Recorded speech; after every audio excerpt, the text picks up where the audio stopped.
Je, kupokea zawadi, upendeleo ama ulaji kutoka kwa watu ambao moyo wako unaweza ukawa unakuambia kwamba huenda ni kama ndio waliohusika kupotea kwa mpendwa wangu.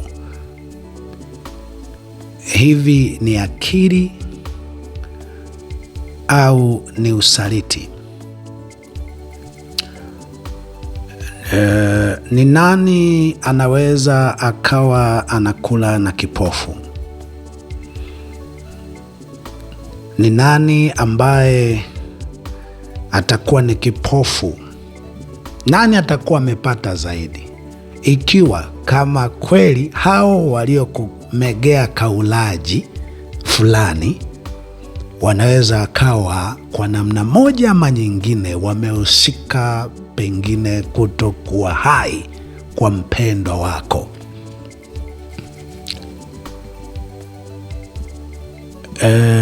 Alafu wakakupa chochote kitu, nani anakuwa amefaidi? Nani anakula na kipofu hapo?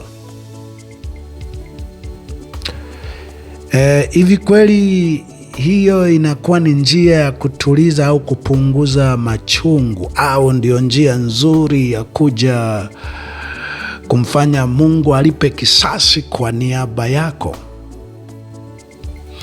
Au hii ndio inayowafanya wabaya wawe wanajijua ni wajanja, wawe wanapata motivation ya kwamba pana tufanye na kwa yule na pale na pale na pale, kwa sababu wote tunaweza tukata tunawapoza kwa namna kama hii? Ni usaliti au ni akili kupokea zawadi ama ulaji kutoka kwa watu ambao unaweza ukawa na wasiwasi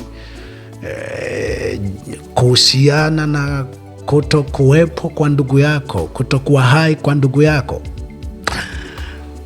Nisome Biblia katika kitabu cha Methali 15 mstari wa 27. Inasema, atamanie faida huifadhaisha nyumba yake mwenyewe, bali achukiaye zawadi ataishi. Achukiaye zawadi ataishi. Zawadi inayokataliwa hapa, naamini wote tunakubaliana kwamba ni zawadi yenye hila. Ni zawadi inayojaribu kukuonyesha kwamba uhai wa ndugu yako yule ni sawa na hiki tulichokupa. Kula hiki, kausha.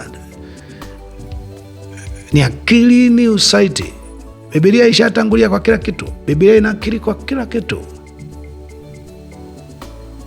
Anyway, nataka nikwambie kwamba mimi ni moja ya mtu ambaye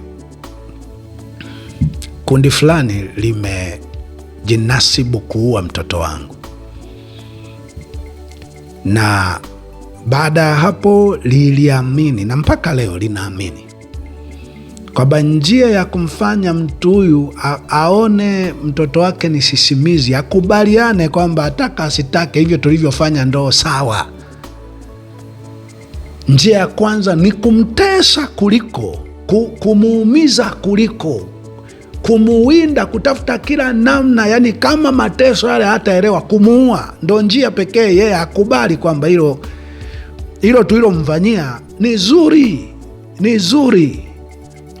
Huo ndo uzalendo, huko ndo kulinda nchi, huko ndo kulinda amani. Yani tukiua mtoto wako ambaye hana hatia, tukakuua wewe ambaye pengine una chembe za haki, una huruma juu ya tunaowaonea, tukikuua wewe ndo kulinda amani ya nchi, ndo uzalendo. Tukiua mtoto wako ndo uzalendo, ili wewe uache kuwa na huruma juu ya wenyewe. Sisi tukiwaumiza watu, tukiwaonea watu, tusifie kwamba tumefanya kazi nzuri. Wahubiri wenzako wote walio salama, aidha wanatusifia au hawasemi chochote, alafu tunakuja kuwatumia tunapotaka, ili kupaka mafuta na kulainisha tulichokifanya kionekane ndo uongozi.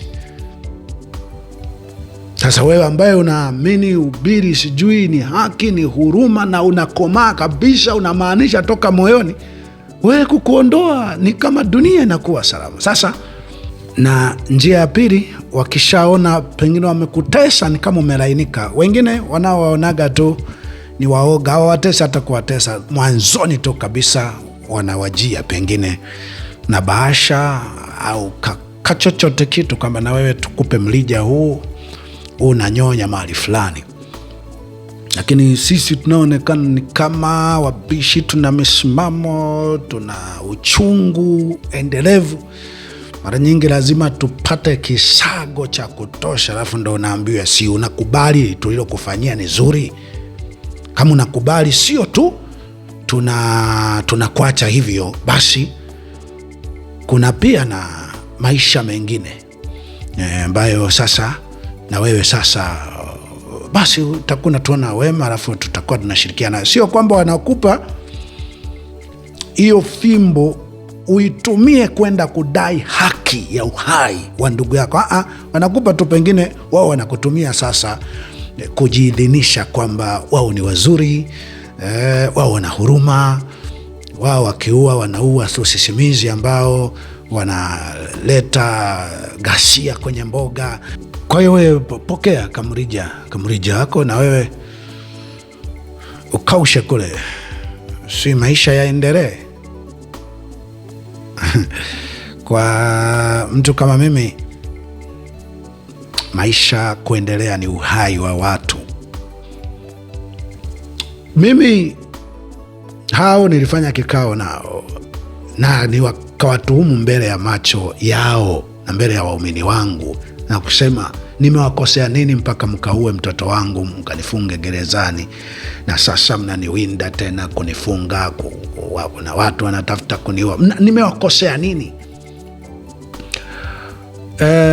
Hao watu waniambia mambo ya mwisho tu kabisa, akasema si tunajua unataka pengine useme umetusamee na sisi tukusamee, alafu tukujenge kanisa, tukusajirie kanisa, alafu tufanye kazi na wewe. Mimi nilitafsiri kwamba ni usaliti. Enyewe hawakujibu kwamba hao wenyewe hawakujibu kwamba sisi tumeua, lakini waliniuliza tu kwamba aliyeua mtoto wako naye. Akasema nyie serikali wote mlioni kwenye system na mfumo na wanufaika wa serikali, wao hawakukiri, ingawa asante Mungu, alhamdulillah, mahakamani nilinasuka baada ya kuonekana yule ambaye alisema kwamba nimeua mtoto wako hakujitokeza kukanusha kwamba sikusema. Lakini mimi kwangu niliona ni afadhali uchukue kila kitu, sio unipe chochote tena kwa dharau, tena ukiniambia tusameheane. Manake na wewe kulia ulivyolia sana umetukosea, na wewe kama ni kupinga mabaya na uovu wetu umetukosea, na wewe tukusamehe na si utusamehe. Mimi kwangu nione usaliti. Nilijua consequences zake, nilijua ya kwamba ukikataa posho hilo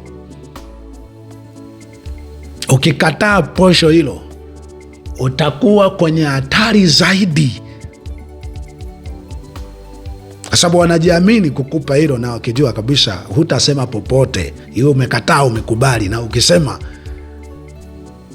wanajiamini kwamba wanaweza kufanya chochote. Mimi heri nife na ukweli wangu, nife na ukweli ambao dunia hata kama haitaamini, hata kama itaona moja jinga fulani, lakini nihakikishe walau vizazi fulani vitakuja kujua nilikuwa mtu niliye na ukweli, niliyeuishi ukweli, ambaye wakati wote haikuwa rahisi mtu yoyote aseme mbona hapa mbona pale, na nilianika ukweli,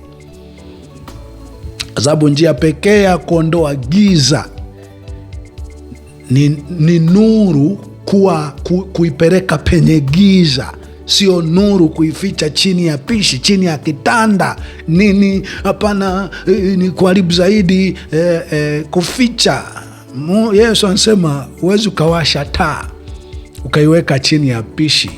Taa inaweka juu ya mlima, inawekwa juu ya kitanda, juu ya meza ili imulike. Sasa kwa kuwa imegeuza, sasa hivi tunaweza kumulika ubaya fulani tuliotendewa. Ndio wasaliti, ndio tunaharibu amani ya nchi, tunaharibu dunia. Mimi acha niharibu, na litakalo nikuta na linikute, yamenikuta.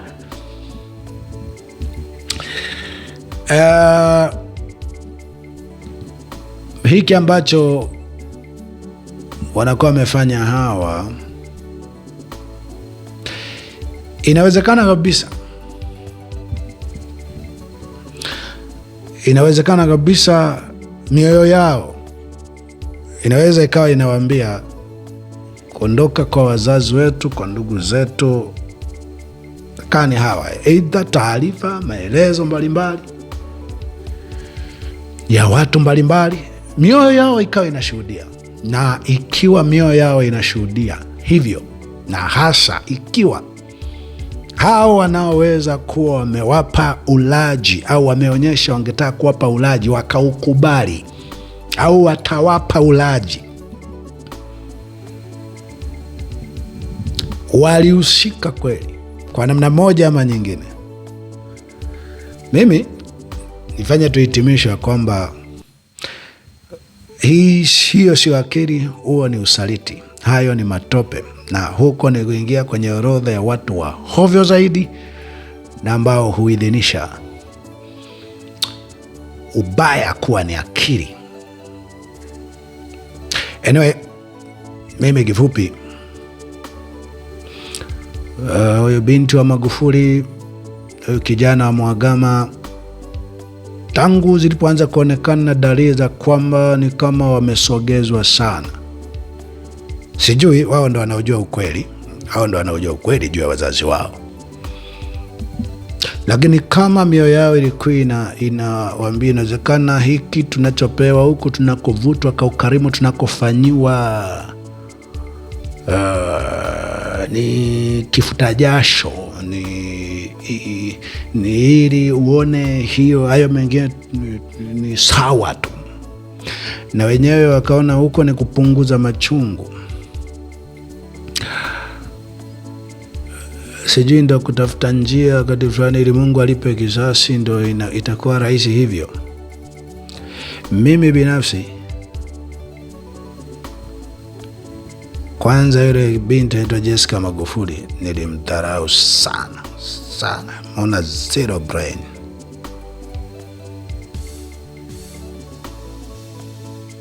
Sababu ninahisi takuwa anyway, lakini mimi nilimdharau sana.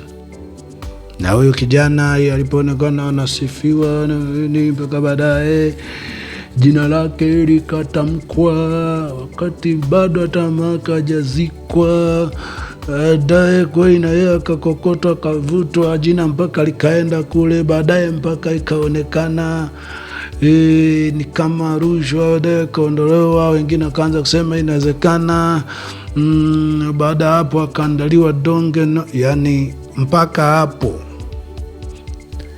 ushirikiano huu aliotoa, kama nafsi yake inamshuhudia kwamba hao wanaompa zawadi hizo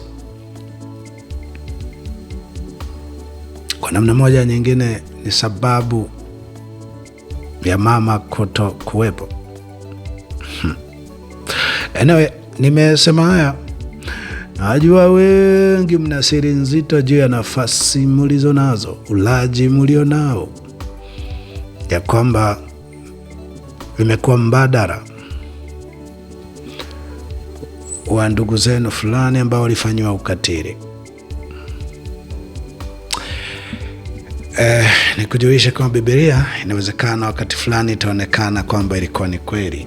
Namaliza kwa kusomea tena mstari ule ule, Mithali 15 mstari 27, atamanie faida huifadhaisha nyumba yake mwenyewe, bali achukiaye zawadi ataishi. Hongera na asante kwa kunisikiliza.